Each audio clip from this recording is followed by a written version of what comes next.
Right now, the world is holding its breath. 2 months into the war with Iran, the headlines are relentless. Operation Epic Fury, the assassination of Khamenei, the total blockade of the Strait of Hormuz. We're told this is a clash of giants. The US and Israel on one side, Tehran on the other. We see the missiles over Tel Aviv and the Navy in the Persian Gulf. We're told it's a war between nations, governments, and flags. But that's just the story they want us to see. The truth? The most powerful military in the conflict doesn't answer to a president. It answers to a board of directors. While the news anchors talk about national interests, a $300 billion shadow industry is moving in the background. They don't have ranks, they don't have serial numbers, and they don't technically exist on any national ledger. We've been looking into the documents, the invoices, and the unexplained logistical payments coming out of this conflict. And what we found isn't just another war. It's a corporate takeover of the battlefield. Today we're going to look past the flags. We're going to show you the shadow soldiers who have turned global chaos into a quarterly earnings report. To understand the machine, we have to look at the people who keep it running. We've been tracking a trail of digital breadcrumbs, redacted memos from tax havens, and consultancy invoices from the Cayman Islands. They all lead back to a single profile, a man we'll call Marcus. Marcus isn't one person. He's an archetype, a composite that we've built from real-world accounts of thousands of operators currently deployed in the gray zones, Iran, Ukraine, Gaza. Marcus is a veteran, 12 years in the Special Forces, highly trained, disciplined, and until recently, making about $60,000 a year in the Army. Then, a risk management firm called him. The offer: do the same job you did for the government, but as a civilian. The pay? $1,500 a day. But here's where it gets eye-opening. When Marcus deploys to secure a lithium mine in Africa or a logistics hub near the Iranian border, he doesn't exist on official books. If a soldier is killed, there's a flag-draped coffin, a news cycle, political fallout. If Marcus is killed, he's a business expense, a line item under operational loss in a corporate ledger. We found that the U.S. Department of Defense obligated over $420 billion to private defense contractors in fiscal year 2024 alone. That's nearly half the entire defense budget. But how many of those names do you see in the headlines? Lockheed Martin, General Dynamics. Those are the big names. The small ones are the ones that you never see. Because according to the government, when somebody like Marcus dies, he was just a contracted consultant on a business trip. All right, now here's the first major breakthrough we found. Why would a nation pay triple the price for a guy like Marcus? It's not because he's a legal soldier. It's because he exists in a legal void. The rules of war, the Geneva Convention, these were written for people in uniforms. If a soldier commits an atrocity, there's a court-martial. There's accountability.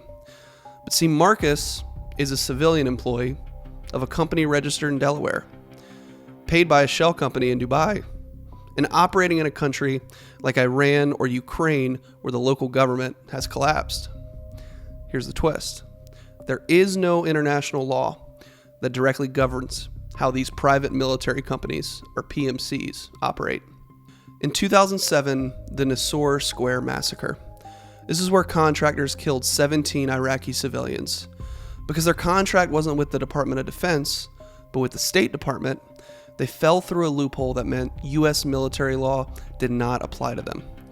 In 2026, these loopholes haven't been closed. They've been widened. This is what the deep state actually looks like. It's not a secret society in a basement. It's a network of LLCs that allow governments to wage war without the inconvenience of laws, oversight, or even public opinion. It's called plausible deniability.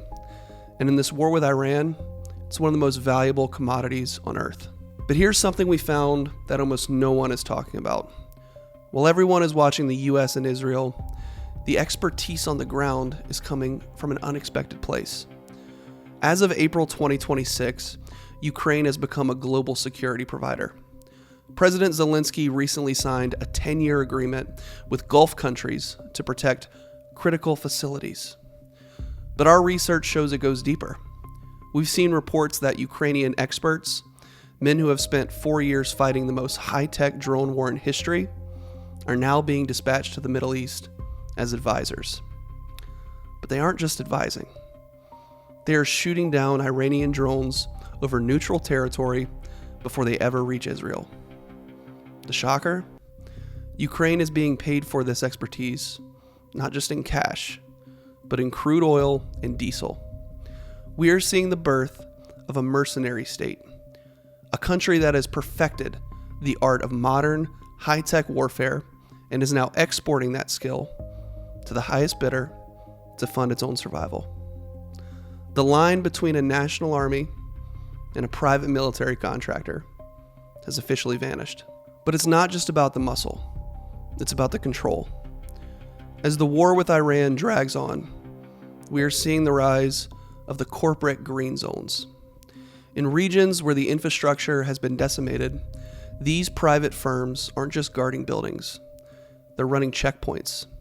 They're managing the information operations that decide what the local population sees on their phones. We found that in some conflict zones, private firms are literally being paid in resource rights, lithium mines, oil fields, or tolls for passage through international waters. You see, Marcus isn't just a soldier anymore. He's a middle manager for a new kind of empire, one that doesn't care about democracy or sovereignty. It cares about the contract. We've moved from national defense to subscription-based security. And if you can't pay the invoice, you don't exist in the eyes of the law. We like to think of these wars as a clash of civilizations. But Marcus and the thousands of men like him, they know the truth. The shadow soldiers don't care who wins the war in Iran. They don't care if the Strait of Hormuz is opened or closed. The freedom of navigation they only care about is that the conflict continues. But as long as there is chaos, there's a contract to be signed. As long as there is fear, there is an invoice to be paid. So the next time you see a headline about a new escalation, don't look at the flags. Look at the companies providing the drones. Look at the firms securing the data. The question isn't whether the deep state is real. The question is, what happens when the company decides that you are no longer worth the cost of protection? What happens when the invoice is finally sent to us? Stay curious, seek the truth, and we will see you on the next one.